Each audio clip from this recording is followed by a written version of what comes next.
Welcome into the Skinny Podcast. It's the weekly Potpourri edition. I'm Richard Skinner, Local12.com digital sports columnist and editor with Rick Broering. Each and every week, we talk about sports topics of local interest, maybe a national topic or two, and then the portion of the podcast where you can ask me a question on any topic. Go to the Xverse, hit it up there on the hashtag AskSkinnyAnything. As always, this is brought to you by Blake, the attorney Maislin. It is my favorite week of the year, Rick. Do you know why, Rick? It's my favorite week of the year.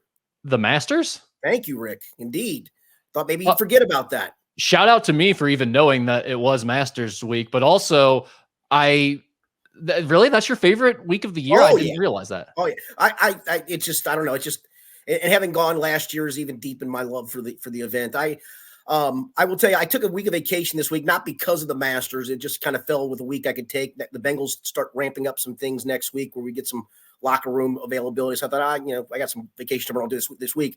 But usually I'm trying to work on a Thursday, Friday, work around having like my TV up watching one thing. I got my computer on like Amen Corner, holes 15 and 16, and I literally veg out for Thursday and Friday as much as I can. And this week I get to do it while on vacation. Now, do you wake up crazy early to do that? Don't they start real early in the morning? I wake up. Well, I wake up early. I wake up at like 6:30 in the morning anyway, most mornings. So it's pretty easy to do. Yeah, but I'll watch the ceremonial first tee shot with the old goats out there. I think that's pretty cool that they do it. I don't know. And again, like having gone there last year, I remember Dan Horde told me, he said, it will exceed your expectations. I go, there's no chance.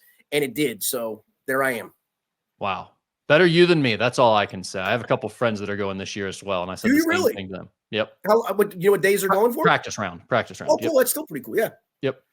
But we've got a lot of actual news to get here, too, in addition to the Masters, which I don't know that we'll actually talk about on this podcast. Sorry, Skinny. That's okay. College basketball news really dominated the week, obviously. And it started on Sunday night when news broke that John Calipari and Arkansas had agreed to terms on a 5-year deal. Now, there was some weird stuff that went on over the next 2 days, but ultimately the deal was confirmed on Wednesday, and Cal will be introduced later this week. Kentucky is now searching for a new head coach for the first time since John Calipari took that job. So, Skinny, what's the part of all of this that stands out to you most? I mean, we're a few days removed from this. Everyone's gotten their hot takes out now. When you look back at what just played out over the last 4 days, what really stands out to you? A couple of things, actually. One, I truly believe the reporting that he tried to leverage this job to get some other things at Kentucky. Getting his son potentially hired, maybe some NIL things, some facility things. I truly believe that because it was a weird 48-hour period there, dude, for sure. He had not told Kentucky he was leaving. He had not told Kentucky that he was in talks. He did not quickly. I mean, that thing was reported on Sunday, and it seemed only natural he was going to sign his contract on Monday, Tuesday at the latest. Well, Tuesday started to evolve a little bit, and then I truly think that he thought he was going to be able to pull this off and leverage this and come back and coach. And just in the reaction from him and even his wife, Ellen's video, it didn't seem like they were overly enthused about going to Fayetteville, Arkansas. And the other part to it is, I think that he didn't – I think neither one of them understood how much the fan base has completely flipped on him here in the last – whatever month, year, whatever your time frame is. I think he was completely oblivious to just how much the fan base had flipped on him. And once they figured that out, it was, okay, where's my get out of jail free card? Because he's taking less money at Arkansas. I mean, he kind of had Kentucky still over a barrel and chose to say, ooh, boy, this is worse than I thought. I'm getting out. Yeah, I would agree with you that the tone of those videos were almost sad and almost like they had come to the realization that they're really not wanted at Kentucky, and no one was going to come to fight or come to their defense, and Mitch Barnhart wasn't going to try to make that work and do more to make him stay. Like, I think Cal really thought after those meetings happened and after he and Mitch Barnhart put out that video and it was announced that he was staying, that he had all the leverage once again, and that Mitch Barnhart was dying to have him back. It would really be screwed if he left. I think Mitch Barnhart was dying for Cal to leave, but just didn't feel like he could make it work if he fired him and had to pay the buyout. So in this case, I think Kentucky really got what it wanted. Looking back, I'm not so sure that John Calipari and his family did, although I will say I have a friend who used to work in the UK athletic department and is still pretty connected to a couple key people there. And again, he doesn't get like inside information on the basketball team or recruiting or anything, but when something big like this is going on, he does get some information. And he started texting me on Sunday And he told me two things that I thought were pretty interesting. One, he said that the administration, as these rumors were starting and it was growing on social media, he said the administration had reached out to Cal to see if he would be interested in putting out a comment to sort of deny the claims that he was interested in the Arkansas job or to calm them down. And all he replied with was SMH, shake my head. Gave them no answer about whether it was real or not, just said, shake my head, which clearly was not a denial. And that's when I think to the administration and the people at UK, things became real, at least according to my source. And the other thing that they told me was that Ellen, John's wife, was really uncomfortable with the idea of coming back because of how toxic the relationship with the fan base had become. So I don't know if it's true that they really went back and asked for more and they wanted to stay at Kentucky, or if in her mind and the family's mind, maybe it was already time to leave. But I will say that once Cal finally made the video and announced that he was leaving Kentucky, I thought he said the right things. He pointed out 100%. That it's time for a new voice. It's time for you guys to hear someone else's voice. And that's really where I think all of this is at. I don't think it's that John Calipari can't coach. I don't think it's that he can't recruit. And I don't think if I'm an Arkansas fan that I would be discouraged about the way things ended at Kentucky. I think I would still be really excited to get John Calipari as my head coach because I would be thinking that I'm probably going to get a better version of John Calipari than what he's been over the last few years. But that all of that being said, I still think that Kentucky got exactly what they wanted out of this.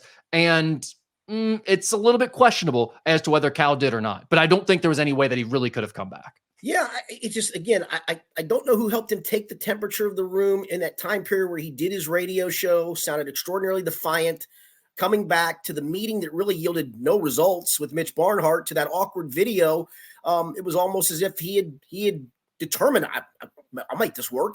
And then whatever took place in the time frame from that to, the rumblings in Arkansas, somebody got to him to tell him, dude, they don't want you back here.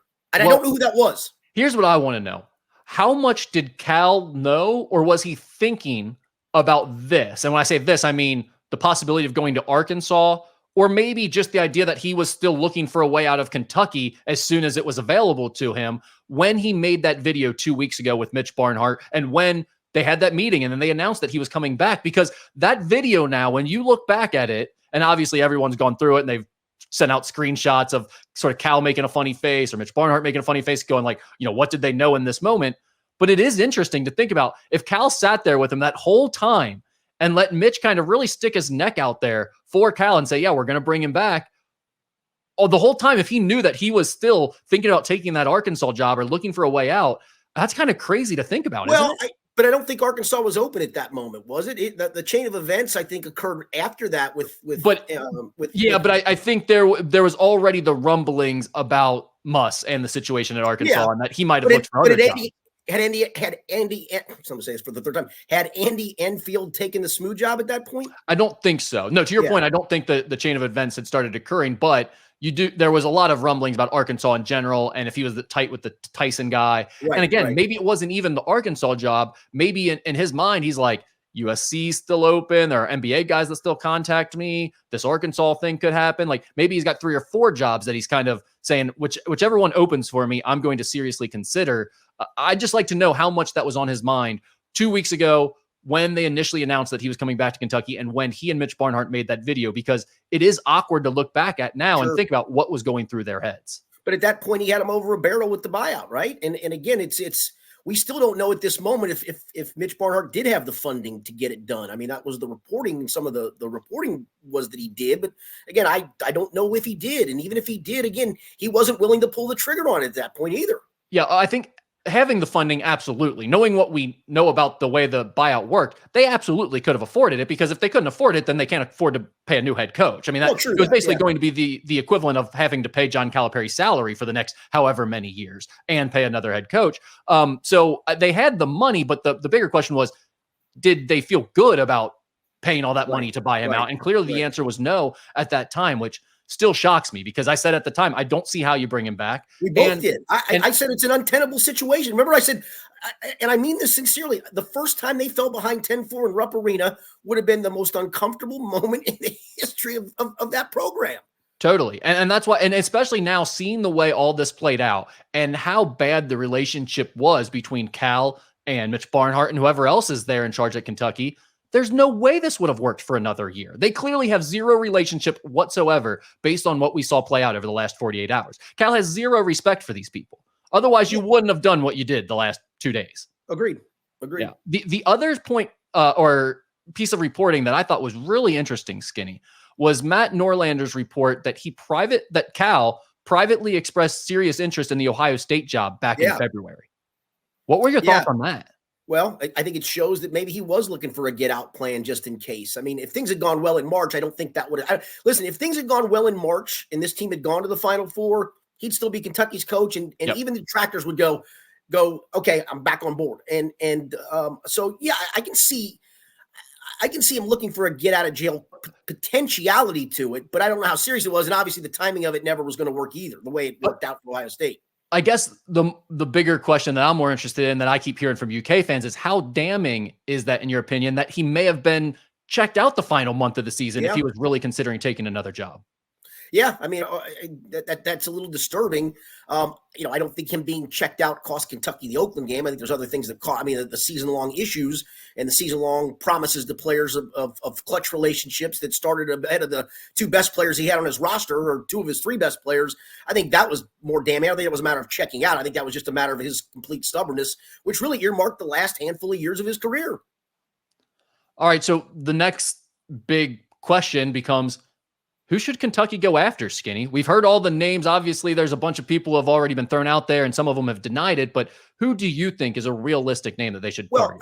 I will say this. I thought Matt Jones of Kentucky Sports Radio put it pretty well yesterday. He did an extra show, I think, on WLAP. I listened to it a little bit while I was driving around. If Scott Drew is your worse off plan, if you will, or worse off guy, if that's like the worst case scenario that you get Scott Drew, you're going to get a good you're going to get a good basketball coach. I mean, if that's the worst case scenario, you're getting a qualified good basketball coach. Totally agree with that. I don't know if I believe that is the worst case scenario for Kentucky.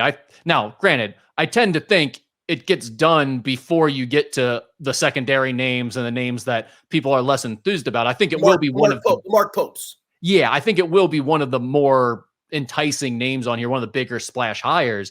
But the Scott Drew thing has just been continuously mentioned for the last 5 or so years. I mean, really ever since COVID, I think, when he and Mitch Barnhart must have hit it off in the COVID bubble. It sounds like from Pete Thamel's reporting, and they have some, I guess, mutual interest, including their religion or whatever. But ever since then, it has been talked about year after year that Mitch Barnhart really likes Scott Drew, and that if Cal ever left, that would be the guy that he'd look to. And so until Scott Drew turns this job down, I'm going to continue to believe that Scott Drew is the odds-on favorite to win. Agreed. Now, I don't know if did you see Billy Donovan's comments after the Chicago Bulls game Tuesday night? I did. That was shocking to me. I mean, he almost sounded like he was campaigning to get the job. Did he not? Yeah, the only problem with Billy is this, and I love him. When I covered Kentucky in the late 1990s into the early 2000s, that was kind of the budding Florida-Kentucky rivalry, and Billy had gone to a championship game, was building up a roster. When I stopped covering him, I think 2 years after was the first of the two national championships, and just being on conference calls, we used to have SEC media conference calls. I've always liked and enjoyed Billy, and I think Billy's a great, great coach. I said this to a friend yesterday. The fear for me with Billy would be this. He's so far removed from the college game, and the game that he played is no longer the game that's being played today in recruiting. And can he get the portal right? I guess he can, but I don't know if I'm going to roll the dice on that. I like everything about Billy. He's great with media. I think he's a great coach. I think he's a roster builder. There's everything to like about Billy Donovan, right? But this far removed in this landscape, I just don't know if it's the right guy. He has a ton of cachet, obviously, and especially in the college basketball world. But I guess my concern would be, does the cachet play with kids who are 18 years old right now? Did they really remember who Billy Donovan is? I guess their parents probably do. And maybe that's sort of the idea as the parent, that's why Georgetown was still popular for the last decade to a lot of parents, because they were really good in the 80s when those parents were growing up. Yeah. And I don't think it hurts from a cachet perspective, being an NBA coach for as long as he's been an NBA coach too. You can always say, hey, I know what it takes to get to the league. I coached in the league, guys. It does. But to your point about recruiting, one, it has completely changed. When you talk about the NIL and the transfer portal, it is so far a different ballgame than the one he left. Not to mention the one he left, the AAU ties, all that stuff are pretty much gone. It's not the same AAU coaches and agents and all the runners and stuff that they were dealing with back. I mean, all those people went to jail and got outed by the FBI. So we've got a whole new crop of characters running the AAU underbelly of the world. And also, Skinny, the game has changed. Now, I know the NBA game has changed too. They play a different style in the NBA. Sure. Everyone's shooting more threes and playing smaller lineups. So he's probably fine with that, the X and O's and how to play a smaller lineup and everything. But it has just changed a lot since he was dominating the college basketball world at Florida. So honestly, he'd be down my list out of their top candidates. He would probably be the last out of the top candidates I've heard of. Hurley, Drew, I'm not who else has been there at the top names. Nate Oates. I mean, Nate Oates would be another one I'd have above him, but that's not going to happen. He's already taken himself out of that job, it seems like. So yeah, those names are really the top ones. And I think Scott Drew is the most likely out of those. I do too. Back to Billy, I will say, though, let's not forget he was on the forefront of teams that began shooting threes at a high volume when he played at Providence. So he knows all about that part of the game. But to the point, now I did the thing I said to my friend yesterday when I said that about Billy being too far removed for him to maybe work. He said, well, you hire a GM. And, a lot of schools are starting to do that, right, to help navigate the NIL stuff. And maybe if that's the case, maybe that is the guy. But again, I'm with you. I think he's farther down my list, and that would have been blasphemy for me to say a decade ago when he was still coaching college. He would have been at the top of my list with a red circle around it 20,000 times. Well, especially for Kentucky. They tried to get him twice. They tried to get him when Billy G was hired, and then they tried to get him when Cal was hired, and both times he turned them down. So, I mean, in a way, it almost feels like UK fans would be chasing the glory day, chasing what they wanted 10 years ago and didn't get, or 15 years ago. I don't know that I'd be as excited about him this time. Now, don't get me wrong. It's still a splash hire. It's a huge name. It's one of the best college basketball coaches maybe we've ever seen. And I think it's still a great hire, and he has a high chance of being successful there. But it wouldn't be the most exciting hire, in my opinion. Hurley is the obvious one that would be the best. I just don't think there's any chance that happens. I don't either. And here's why I like Scott Drew over Nate Oates. And you made your point well known about Nate Oates last week, and it's a great point. And he's done great things at Alabama. I mean, Scott Drew resurrected Baylor from literally the ashes to a consistent national prominent program. Have there been a bump in the road here and there? Yeah, it's Baylor, folks. I mean, it's not blue blood, it's Baylor.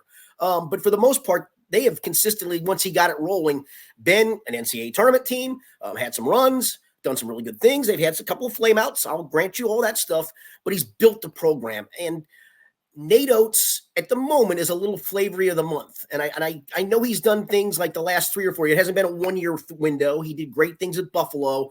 Again, I'm not pissing on Nate Oates. Trust me, I'm not. I just think because the other part of Baylor was, who was Baylor before they had their flame out? They were a nothing program then. And he's built this into a consistent powerhouse isn't the right word, but a consistent top 25 program that's always in the mix, always in the hunt. A true contender that's won a national title. And won a national title. Yeah. And I think there's something to be said for that. That I know it's not as sexy. Nate Oates is sexy because of the way he plays, right? They run up and down, they shoot the threes, they dunk. Don't have any. Again, I'm not trying to rain on this Nate Oates thing. And again, he's already said he doesn't want it. That's a lot of sometimes just mouth talk at the moment. But I don't think Scott Drew is an awful fallback plan. If it is a fallback plan, and it might just be his number one choice, period. Yeah, I'll be real. I think with the way this has been reported so far, people have gotten way out over their skis on the reporting of this, saying like this guy's been interviewed or this guy's a candidate and he's turned it down. So a lot of those guys were not even. We weren't even to that part of the program yet when these guys were allegedly turning down the jobs and stuff. So I think Scott Drew is a more priority candidate than people are letting on. I don't think he's the fallback plan based on everything that I know and have heard. And I think there's a decent chance he'll end up being the coach. Now, if he's not, then it gets more interesting because some of those other names feel like I don't think you're getting Hurley and I don't think you're getting Oates based on what we've seen so far. Agreed. So if you don't get Donovan and you don't get Drew, then things become more interesting. And we do probably need to start talking about the Bruce Pearls and the Sean Millers and the Shaka Smarts. Well, it's funny you brought that part up. So Sean Miller's name has been in that next tier of guys. How interested would he be in it? And B, how do you think he would do with it? So first of all, I would say it's Kentucky. All these people are like, oh, is it a fit? Do they like it? Are they interested? It's Kentucky. Every single coach that's ever coached in the history of college basketball is going to be interested if Kentucky calls them. I'm not saying they'll take the job. I'm not saying it's definitely for them, but they're going to listen. They're almost certainly going to take the interview. You'd be crazy not to. It is the pinnacle of college basketball, regardless of their lack of success over the last decade plus. So I think he would listen. I think it would be hard to turn Kentucky down if you really got a full-blown offer from Kentucky while you're currently the head coach at Xavier. How do I think he'd do? I actually think he'd do pretty well with that now. Like, let's remember, the man spent a lot of time at Arizona. Yeah, and that's a pretty, like, fish tank type situation there. Like, a lot of people are focused on the Arizona basketball program and have way too high of expectations for it. Rick, we can label what blue bloods are, right? I mean, UConn's entering the conversation, but whatever tier is right below blue blood, Arizona's program's in that tier. Well, and they're almost worse than that, Skinny. They're kind of like Indiana, where they kind of were a blue blood and have now fallen out of that. So what you get with that is fans who are into it like a blue blood and criticize like you're a blue blood and put the pressure on you like you're a blue blood, but you ain't a blue blood and you're not competing with resources like a blue blood and you're not recruiting like a blue blood. So I think he can handle the pressure. I think he's already been in that situation enough. Arizona is not Kentucky. Don't get me wrong, but it's a pretty high pressure job. No doubt. And he did that for a long time and he was obviously successful. I know at Kentucky, it's Final Fours. It's not Elite Eights. Right. So he would have that's the big mark against him is he has not been to the Final Four yet. But Rick, right now, you know what the expectation is? Get me to a second weekend. Well, that's a huge part of it. And then Skinny, also, if you start looking at Sweet 16s out of current NCAA active college coaches, Tom Izzo has the most at 15. Bill Self has the next most at 14. Rick Pitino, 13. John Calipari, 12. You know who's next in that list? I'm guessing it's Sean Miller. I would have never. Sean Miller with 8. Yeah. And the active list of Sweet 16s. So if you're going to start talking about, like, the thing people will use against Sean Miller is his lack of NCAA tournament success because he doesn't have the Final Four. But if we're really talking about like proven success getting to the second weekend, Sean Miller's probably as good as you can get in terms of the names that are being mentioned right now for this job. So I say all that to, let me be very clear. I would have been much more worried about the Ohio State job as a Xavier fan. Right. I do not think Sean Miller will end up being the next head coach at Kentucky. And I don't mean this disparagingly. I mean, if you're putting a list, literally listing guys, he's probably barely hanging into the top 10 or the bottom part of the top 10. And that's a lot of red lines you got to go through before you get to that guy. And that's exactly right. And Skinny, that's why if you go to musketeerreport.com over the last 5 days, there's been no mention of Sean Miller and the UK job. I have not been reporting on this as if it's something that's about to happen because quite honestly, I don't think he's really in the conversation yet. Now we may get to that point. And if so, it will get interesting because it's Kentucky. Well, and here's the thing. If we get to that point, if we get to that point, is that a damning mark on Kentucky? Is that just, hey, I can win at UConn and win big because I've proven it? Hey, I can win at Alabama and win at a really high level in today's environment and still make enough money without having the same level of pressure on me? Is this more of a mark on that, or is it just the landscape of guys being happy where they're at and knowing they can do things where they're at, especially with NIL? It kind of seems like there may be now. Again, I think one of the top candidates will take this job. So this conversation is probably pointless. But yes, I do if too. we do get to the point you're talking about, and it's multiple people have turned it down, and we're talking about secondary options, similar to the way the UCLA situation happened when Mick Cronin ended up being the head coach, and they had cycled through like 5 or 6 or 7 names publicly before they got to him. If it happens like that, then I don't know if it is somewhat damning on the Kentucky job, but I think it's more of a shift that we've seen across the country and the way coaches view these jobs and these high pressure jobs that maybe the absolute most money and the absolute best resources aren't necessarily the best situation for you anymore because of the pressure that comes with it. And again, Danny Hurley's proving that you're borderline. I mean, winning 2 championships, period, is ridiculous. Back-to-back is even more ridiculous. And probably the capability to put together a roster to go for 3 in a row isn't far-fetched. And he's doing it at UConn. Do you think had they lost the championship game that there's a better chance that he would take the Kentucky job?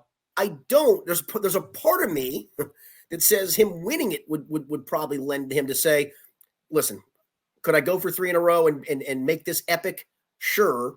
But, hey, I've done all I can do at UConn. See ya. And I think his DNA is A, he's a Northeast guy. Yeah. B, he's at a program that pays him enough money. He knows exactly what he's doing. You want to talk about the last 25 years? I'll put UConn in the last 25 years as a blue blood program. Period. End of story. The conversation is over on that. Yeah. And here's the other part. And this is where you can define the Kentucky job for people worrying about Cal leaving and, oh my God, what this is. Maybe the short term is a bad bump for whatever reason, for recruiting, whatever. But listen, 5 different coaches have won national championships at Kentucky. 3 different coaches have won it at UConn. I mean, that tells me that that's a program that can sustain success. And that's why, again, I don't worry about this hire. And I think you and I talked about this. I think the Pat Kelsey hiring at Louisville is fascinating to see if that's a route ADs start to go of, hey, I'm not worried about big name guy. I'm worried about a competent coach, and I'm going to tell our boosters, let's pump money into NIL and win that way. That's probably not the case at Kentucky. You still got to win the press conference. You got to win the name battle. I get all that. But if Pat Kelsey succeeds at a high level at Louisville, the way they've done this, I think it's fascinating to watch what other ADs do moving forward. Yeah, but doesn't everybody win the press conference now? Like, I mean, honestly, anything that anyone does, as long as you put out a social media video of some sort that shows that you have any ounce of charisma and personality, your fans will love you. They'll be on for the whole first several months before you actually play a game. The fan base will think you're the best thing that's ever invented, no matter who you are, pretty much. So, like, I think the winning the press conference thing has kind of been overblown at this point. I would just strictly be worried about, can the guy do the job? And does it make sense financially at this point? Agreed. Could Josh Schertz coach Kentucky? I don't know. Maybe. Like, could he do it? Yes. But now I'm kind of backtracking to what I just said. To your first point, I do think there is like something about the Kentucky job where you need a little bit of celebrity and pop to you. That's my point. That's my point. And that's kind of the interesting thing about Scott Drew. To me, the only real knock against Scott Drew is he's not the big personality, the celebrity's kind of dry, seems like just kind of a nice, good person. But you know I think that plays better right now with Kentucky because they're coming off of Cal. So you want the opposite of Cal now. Well, it's the old, in baseball, you want a player's manager until the players are on the asylum. Then you need the disciplinarian. Then the disciplinarian runs amok and, oh, you know what? We need a player's man. I get it. It's truly a different voice, different way. Again, another friend of mine said, I just want a guy to come in and coach basketball. I don't need all the BS. Yep. I don't need the hucksterism. I just need a guy to go coach basketball and coach it well. I think that is the wavelength that a lot of UK fans are on right now. And that's why I think Scott Drew would really be a home run hire in this cycle. Had you done that 15 years ago, coming off of Billy Clyde Gillespie, gotten a guy like Scott Drew, and obviously Scott Drew wasn't the same guy at that point, but I mean, a coach like him that doesn't have that cool factor that Cal had, I don't think it plays nearly as well. Well, I will say this. Mitch Barnhart needed to make that as big of a home run as he could possibly make after the Billy Clyde disaster. And he nailed it. Cal was the perfect guy at that time for Kentucky. Yes, it was exactly what the program and fan base needed to keep Kentucky in the position it's in. Because Cal said during that video, and I agree with him, he said, if you ask any coach that's done this or is in college basketball, Kentucky is the bluest of the blue bloods. And I do think that's the way it's viewed. I mean, there are only 4 that are undoubted, never been questioned blue bloods. It's Kentucky, Carolina, Kansas, and Duke. And we can talk about the other ones that have been in now. UCLA's got to be. I mean, you win as many championships as they've won. They're still a blue blood program. I disagree with that. See, I think they're debatable. I think they've been just for so long that it's like, and no one really cares about basketball out there. I do not consider them a blue blood. Yeah, that part of it's fair. Yeah, there are 4 programs that have never wavered from that blue blood status, at least as long as I've ever been conscious about college basketball. And it's those 4. And out of those 4, despite their lack of recent success, I would still say Kentucky carries the most weight in the sport out of all of them. Yeah, probably. So we mentioned UConn. They did win the national championship on Monday night. We haven't even talked about it. Was a game Monday? A blowout win. They ran Purdue off the court in the second half. Skinny, looking back at the tournament now, and I will agree with some of the people early on who were kind of complaining about it, saying it wasn't a good tournament. I will now agree and say it felt like that tournament was about as chalky or as scripted as any tournament we've ever watched. I don't know that that's a bad thing. I just think it's a year where we had one team who was so clearly the best and another team that was so clearly the second best. And even when they matched up in the finals, the second best wasn't good enough to compete with the best. Yeah, no, I mean, it reminds me a little bit of that 96 Kentucky team where it was almost a 4, even though they lost in the SEC tournament, once they got rolling in the tournament, they were clearly the best. It's probably back in the days that people felt about UCLA's dynasty that, the first one I can remember watching as a kid was the 1971 final, and they played Villanova, and the whole tournament was a foregone conclusion. And as the years went by until their reign ended, it was a foregone conclusion. So, yeah, and I'm not disappointed by it because I don't mind the best team winning. There's nothing wrong with that, especially when they went out and played the way they did. I enjoy watching them play. I mean, as a coach, I love everything they do on both ends of the floor. It's hard to find fault other than those who think Danny Hurley's a nut, and I think he's a nut, but I like him as a nut. I mean, they're well coached. They play well together. They have some NBA guys, but I hate to say it, I enjoyed watching them play all year. I loved watching that team play, and watching their dominance was fun too. And it's cool that it's like there's a storyline with it. We didn't just watch blowouts through the tournament. We watched back-to-back championships. We watched a team that dominated in a way that we really haven't seen in modern basketball in the college level. So it was really, really fun to watch them. But I will agree with the fans who like the chaos, like the upsets. You didn't get a lot of craziness in this tournament. Well, the funny thing, we didn't have a lot of it, and it kind of rang through when I was watching One Shiny Moment. We didn't have a lot of last-second buzzer beaters either. Hardly any. And that's what a lot of people were complaining about that early, that there weren't the upsets and the buzzer beaters. And the kind of refrain was, okay, but that'll set up for a lot of great games later in the tournament. And we got some good matchups, but not a lot of them became crazy games. It's just like the better team ended up winning in most of those games, it seemed like, and kind of did so handily. Any other thoughts about the tournament or UConn's run as a whole? No, it didn't disappoint me. It really didn't. I know everybody likes buzzer beaters. I know we like Cinderellas to go far. I thought we had one Cinderella we all clinged to, and that was NC State. And it was a fun run to watch what they did and all that. And it did take away from the chalkiness a bit. But again, I thought the tournament was good. Again, I don't have a hard time being bothered by the best team winning it. We had a few Ask Any Anything questions that came in about, well, Ask Any Anything questions, but they ended up being about kind of college basketball and what we're talking about now. So I'll ask them to you. And the first was, do you think Zach Edey will be a good NBA player, Skinny? I do not, but I don't think he'll be a bust that some think. I don't know who he guards and how he guards them. But I also will tell you, I think he's a very skilled post guy offensively that teams don't play through them. But if you have a guy like that, I think you'll have something for him that whatever, if he's in that second rotation group, we play through Zach in the second rotation. We go back to playing open post when he's not in there. So I do think there's a role for Zach Edey in the NBA. Do I think he's going to be an all-star? No, but do I think he's going to be a 10 to 12 year veteran? I think he can be that guy. I really believe that. I agree. I think there's a role for him on teams. Now, I don't know that he's going to play a ton of minutes in the playoffs when it's on the line, all that, but throughout the regular season, I can see him being a bit of a minutes eater in the post that can give you some production. The thing is, Rick, I mean, obviously when you have whatever second unit is in there, you need a couple of scorers, and maybe you don't have them at your other positions, but you have one at the post, and that you go, hey, we're going to run the offense through you for the first 4 minutes of the second quarter while my starters get rest. And you're the main focal point for those 4 minutes. And I think you can get away with him for 4 minutes on the defensive end and maybe longer than that, but you know what I'm saying? I mean, maybe he is the scorer in the second unit.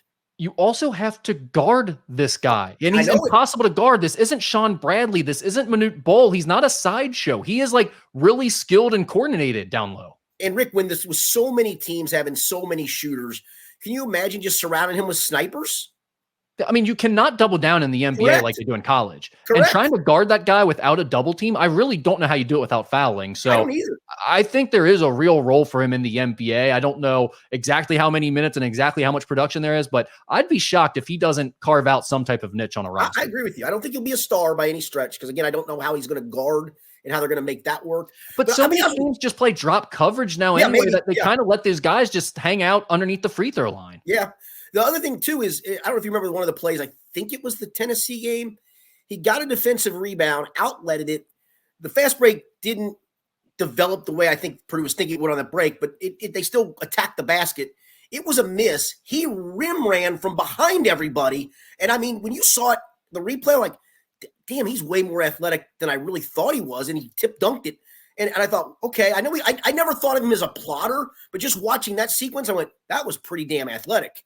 The athleticism and the body control are so underrated. When everyone just says he's just big, I'm like, how many times do we have to see 7 foot plus guys who are terrible in terms of coordination, athleticism, body control.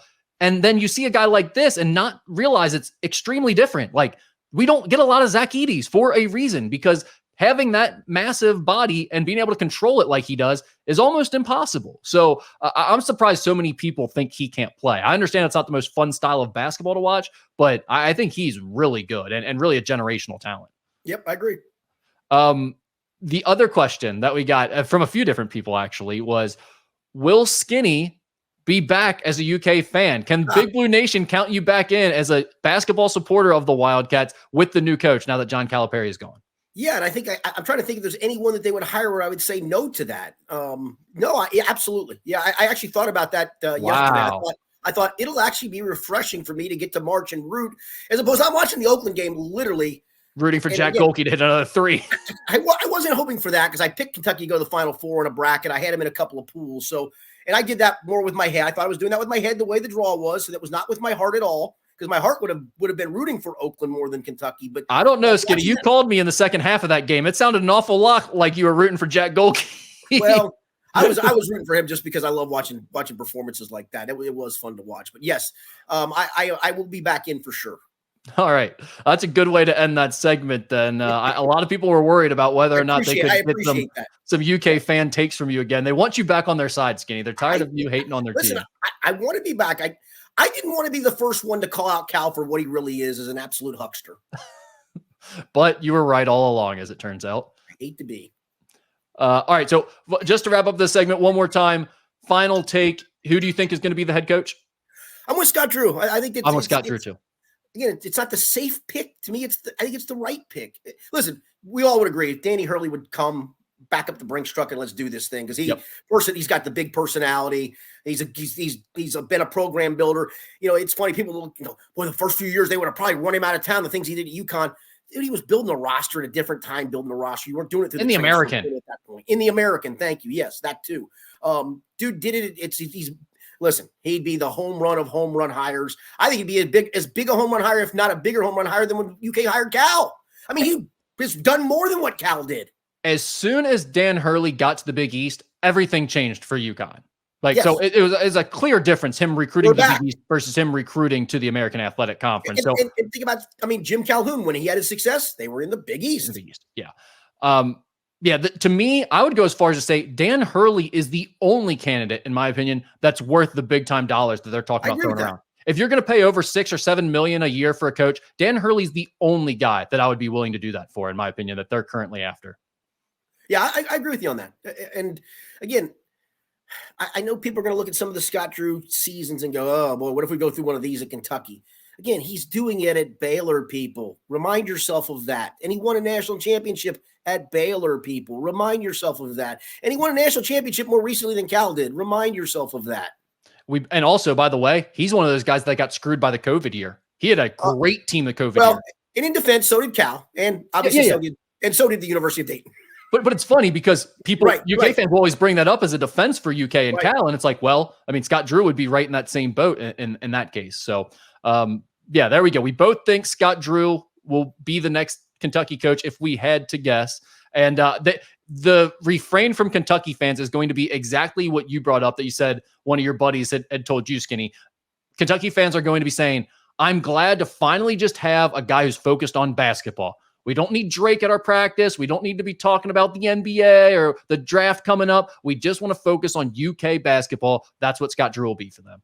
And to put a bow on that, I do think Cal's constant, I'm doing this for the players in the NBA, really did grow old. I mean, if you're coaching at Kentucky fans are expecting you to make that about Kentucky, not about helping. And listen, kudos to him for helping those kids and all those things. And listen, he should be remembered for the philanthropic stuff he did at Kentucky. Again, I'm not a fan of Cal as a coach or Cal the huckster. There's a lot of things he did good, and I understand why he did that initially, which was to consistently say, hey, I'm getting guys ready for the NBA. Keep coming to me. Smart move. But after a while, when you're not winning with that, it just gets old. Well, fans didn't like it that much when they were winning. Right. Once he stopped winning with it, it was immediately out the window and old, and it really became a problem with the fan base. Yeah, for sure. All right, let's switch gears here. Talk a little Reds baseball to wrap up the show, probably. The Reds are 6-5 as we record this on Wednesday. They won their first 2 series against the Nationals and Phillies, but then lost the next one to the Mets. They've split the first 2 against the Brewers in this next series that they're in the midst of right now. Skinny, the team announced Monday that right-handed reliever TJ Antone will be shut down for the season after he had a tendon tear completely off the bone and a partially torn ligament in his elbow. The injury status of this team just continues to be completely a wreck. His is the saddest of all because of the comeback, just the sheer joy he had when he was told he was made the team, because it kind of capped that comeback from surgery. And then, boy, watching that in real time on Sunday when it happened, I'm like, oh, my God, he's done. That's it. There's no way. And I think for him now, whatever surgery you have, it's to give you quality of life. And I don't even think I would even attempt to return. If he does and he somehow makes it back in a year or two, what a story that would be. Good for him. But at this point, I think I just want to get my quality of life. Yeah, you just feel terrible for a guy like this. Yep. Beyond the baseball part of it. That just really changes everything you've been planning and thinking about and the direction of your life and the course that everything's going to go. It really sucks for a guy like this. And not to be callous and cold. I mean, there's a chance, Ian Jabot now is on the final stage of his rehab assignment. I mean, he could have been the odd man out at that point too, which again would have kind of sucked, but I guess he still would be throwing a baseball and doing what he wants to do. But just to watch that happen, if that's the end of your career, to watch your elbow pop out, oh, good Lord. Skinny, I hate to say it, but it almost would have been better for him to kind of gone out, been forced out. Like, yeah, you're not good enough anymore. We need, okay, it's my time. I'm not going to cut it. But to have it taken away from you through injury when you think you still have a chance, that's got to be tough for him to live with. And it stinks to see. And this team, Skinny, I mean, how many injuries are? I know this isn't the same as Matt McClain or TJ Friedel, but the India one getting hit on the hand. I don't know if you saw the at bat after that. He popped out to short left field, and it looked like he really Winston pain. Now he did come back. Obviously, he played Tuesday night's game, started hit leadoff, and played second base. So, but then the freak thing that happened to him on Monday, getting hit in batting practice. Holy cow! I mean, that's the thing. I mean, we're talking about people were mad when Jeimer Candelario was signed. And now look at who they're starting in the infield. You're right. I will say I am mad that Jeimer Candelario is still batting cleanup. I have a hard time understanding that. I think even Jeimer Candelario on a good team bats seventh to begin with, let alone cleanup from the beginning of the season. And sometimes managers perplex me. I don't get. He was never a cleanup hitter on any good team. Why is he batting cleanup for you? Why is he batting cleanup coming off a crappy spring, a crappy go back and look at his last month last year, and now he's off to a crappy start. Listen, he's got to play, and I think he should play. But he sure as hell doesn't need to be batting cleanup still. Yeah, I was going to ask you about that because I saw that stat that I think Lance had tweeted out that at least that's where I saw it. That had the last month of last season, the spring training stats, and the first month or the first however many games of this season, and he's hitting 140 through that stretch, Skinny, and it's not nothing. 140 at bats. Right, and I know spring training doesn't mean a whole lot, but at what point do you start to become concerned that this guy just can't really cut it? Well, again, this is probably not an ascending talent either. This is a guy whose career is probably at the plateau, and you hope it hasn't already plateaued, and now you're on the other side of it. I mean, it's funny. If you ever – one of my favorite things in baseball reference is to watch guys who are good, maybe even stars, watch their ascension through their 20s and maybe early 30s, and then you can see the plateau, and then it starts to drop. For some guys, that plateau starts a little bit earlier, guys who aren't maybe superstars, which he's not. I just hope he's on the other side of the plateau.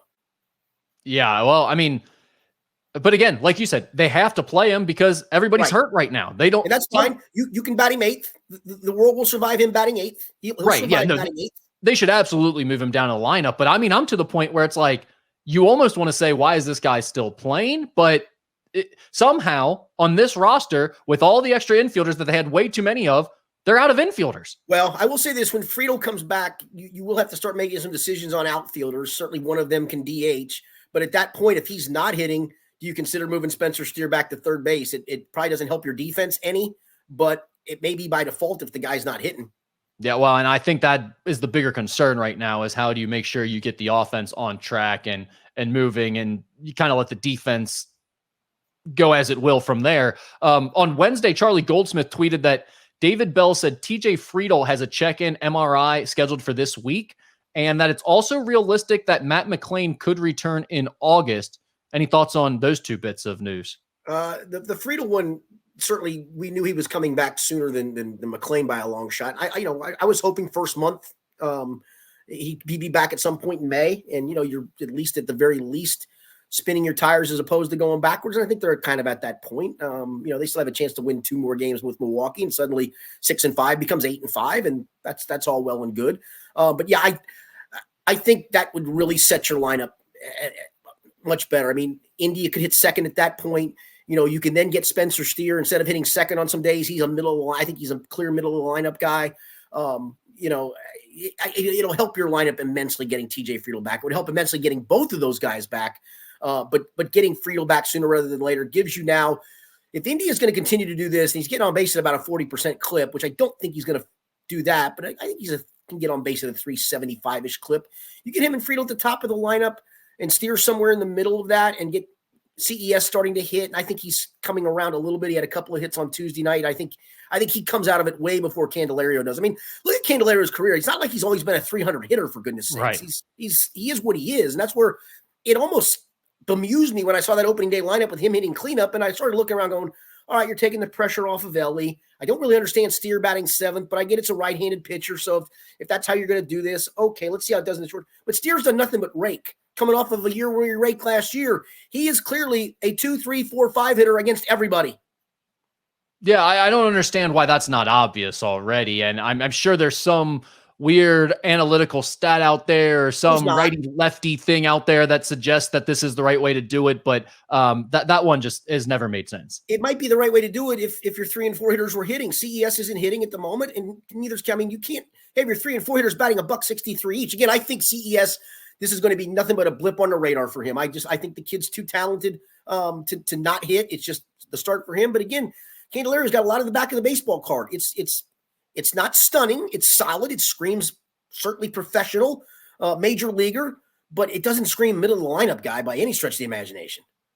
Matt McLean, I know people are excited, worried, anxious to get more news on him and see if he can somehow make it back this year. Obviously, David Bell lended some possibility there, saying that he could return in August. Skinny, the thing I think about when they start talking about him potentially returning in August, I think, okay, well, if this team is in it then, and there, you could always use a player of Matt McLean's caliber for the bench or for pinch hits or whatever, defensive replacement. So it's not that you won't take him and that he can't help.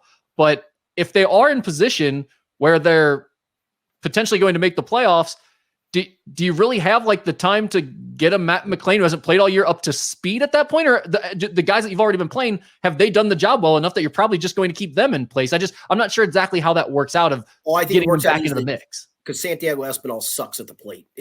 Trust me, it's fine. It'll be more than fine.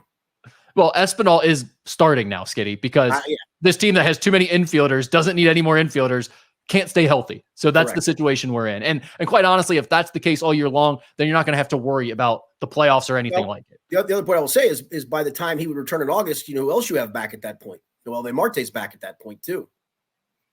How do you see that playing out then if both of them are ready? It may play itself out that he's replacing a 196 hitting Jimmer Candelario at third base. I hope that's not the case. I hope that, again, as I always say, it sorts itself out. It does. Unfortunately, it did way too quickly this year, and it sorted itself out and then some, and now you're looking for scraps again. So I guess that's it. Any other thoughts on the Reds here? Well, I mean, it continues to be the topic of conversation, the daily frustration or joy of Ellie De La Cruz, right? Yeah. Folks, you're just going to have to live with it at the moment.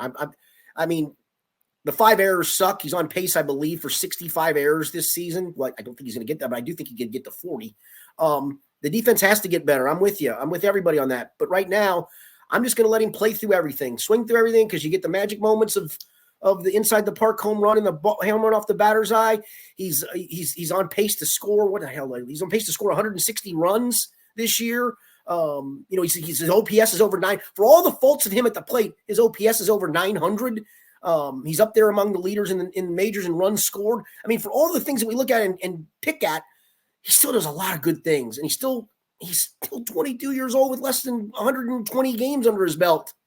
Yeah, we talked about that so much last week, and people have been all over it after the inside the park home run and the blast to center field the other night that I didn't want to get too much into that. But I do think with him, Skinny, there's this tendency to be like wishing away the current state of Elly De La Cruz. Like it's, well, when he hits his stride and actually I'm not so sure that even if this is all he is, if it's not enough. Like maybe he's always going to make mistakes. And other than he's got to get better defensively. There's no question about that. That part has to get better, or you need to fix a position for him. But right now, listen, some great shortstops in baseball have come up making tons of errors, and then suddenly the guy's a Gold Glover 2 years later. I don't know if that's Elly per se, but I'm going to have to live with the mistakes at the moment because I don't have an alternative, and B, let's let him play through this stuff. Right. Let's just say, though, that he's going to continue to make the kind of silly errors that we talked about in last week's show. And those never necessarily get better, but it's not over the top egregious that they're happening all the time. And he continues to be kind of the type of hitter he is now, where he's not hitting as frequently as you'd like, but he still has so many, not so many, but has enough great moments and great nights that he can really carry you when he is at his best. I mean, is that enough? Can you just kind of have a guy like that? Because I think you can. I think he's already better than a lot of starting players in the major leagues. No question. No doubt about it. It's just, I think when you see the things that he can do, like he did with the home run off the batter's eye, like the inside the park home run, like the stealing of bases, that you expect something like that literally every single night, not just a base hit here and a base hit there. I mean, don't forget, he had the longest hitting streak in the majors. It wasn't much. It was a 13 or 14 gamer going back to last season, snapped on Sunday. That's pretty consistent to me, to be honest with you. And again, but when you see the spectacular, you expect more, and maybe that's not fair. I think that's right, but I just think I'm kind of getting to the point where it's like everyone it feels like we're having this constant argument of like, is Elly going to be good enough or not? Like we're waiting to this point in the future where it's going to happen, and then we're just going to like decide one way or the other. Either he was good or he was a bust. And I'm like, I kind of feel like we're already getting to the point where he's pretty clearly good enough to be like, he's a starting major league player right now, pretty obviously, with all the great things that he does, even if it's not all the time. A 900 OPS shortstop with arguably the best base stealing ability in baseball, that's not awful. No, I mean, especially when you factor in like the ability to get an inside the park home run or hit the ball 450 feet for a home run in the same game. Like that's just a crazy thing for pitchers to have to deal with. It puts pressure on them. I told you in the preseason article, I preseason column I did with some predictions. I predicted Elly's going to be the starting shortstop for the National League All-Star team, and I'm going to stick by that. It may be a starting shortstop with 24 errors at that point, but he does enough highlight reel stuff, and I think the numbers are going to end up backing it up, and I think he's going to get the fan vote. All right, well, I've done this now for 2 straight weeks prior to the show, and I'm going to do it again. I'll tell you the same thing I've told you each of those shows. We've got some Bengals topics. They're not going anywhere. The season's not going anywhere. The draft will be coming up soon, so we'll have to start talking about that. But Correct. We're going to punt on the Bengals again this week. Well, we'll probably get a little bit. We'll probably be out of college basketball next week unless Kentucky makes a hire, which they probably will. So we'll discuss it, but it may not be the hot topic that it is right now. So we'll get to some Bengals stuff next week. Next week will be about a week and a day from the draft. So yeah, we'll get a bunch of Bengals into next week's podcast. Yeah, we'll definitely talk about them. We'll wrap it up with one more Ask Anything question that we didn't address earlier. And this kind of lends itself to the conversation from earlier as well. What's the most shocking Cincinnati sports headline that you can recall, Skinny? Greater Cincinnati area, I guess, because I imagine they're asking this coming off the Calipari news. I would say, I guess, when Pete Rose was banned. I can't think of anything more. I mean, Huggins' DUI was something, but it didn't shake up Xavier fans. That didn't shake up Kentucky fans. I don't know that it gone ha ha ha ha ha. But I don't think it shook up the Pete Rose one. That's probably the biggest one. I don't know that it came as a shock, but Griffey coming home was a big story from my childhood that I remember being a pretty big deal.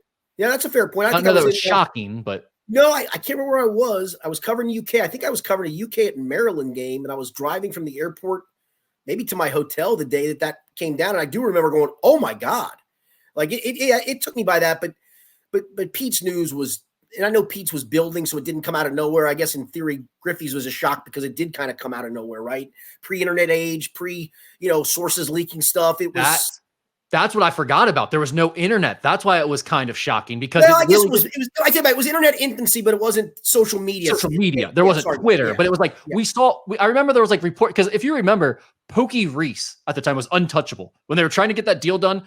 Pokey Reese couldn't be touched. You couldn't have Pokey Reese for Ken Griffey Jr. Like, I think the Mariners basically wanted Pokey Reese straight up for Ken Griffey. And the Reds were like, no chance, no how. We'll give you everything we have except for Pokey Reese. And you see how that turned out. But that's right. I remember that there wasn't the social media update. So you would like hear something on Monday and then like Thursday it happened. Yeah. And it was crazy. Yeah, that was crazy to live through that. Kind of forgot about the invention of social media and how much that changed the way we have news come out. Because this Cal thing, how did it come out for you? Did you hear Sunday night or did you wait till Monday morning?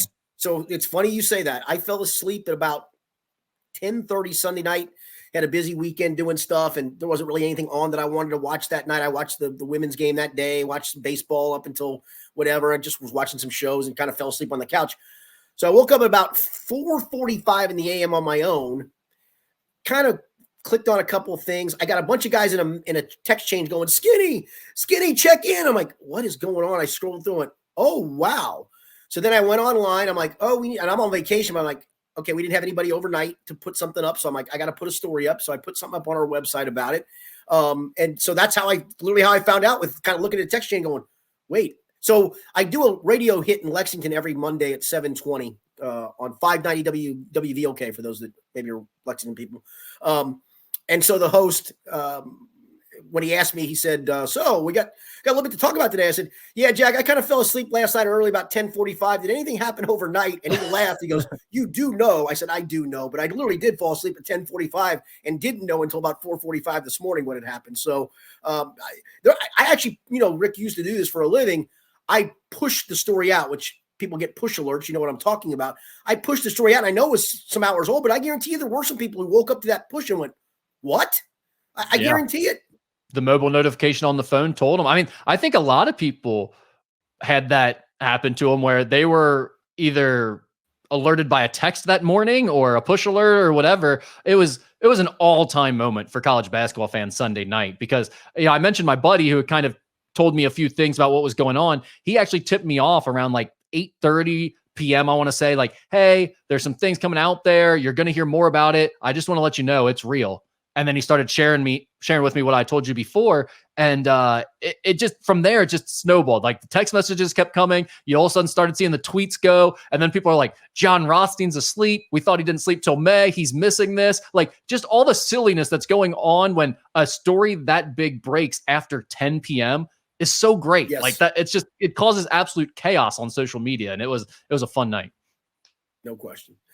All right, Rick, I appreciate it. We'll be back next week. Back next week with probably a Kentucky coach hire. I can't imagine they're going to go a full week plus without getting this done. Some more Reds, and obviously the Bengals in the NFL draft are fast approaching. For Rick Broering, I'm Richard Skinner. It's been the Skinny Podcast, the weekly Potpourri edition, presented by Blake, the Attorney Maislin. Thanks for checking out Local 12's YouTube channel. Click the links and hit subscribe so you can be notified anytime we post new stories.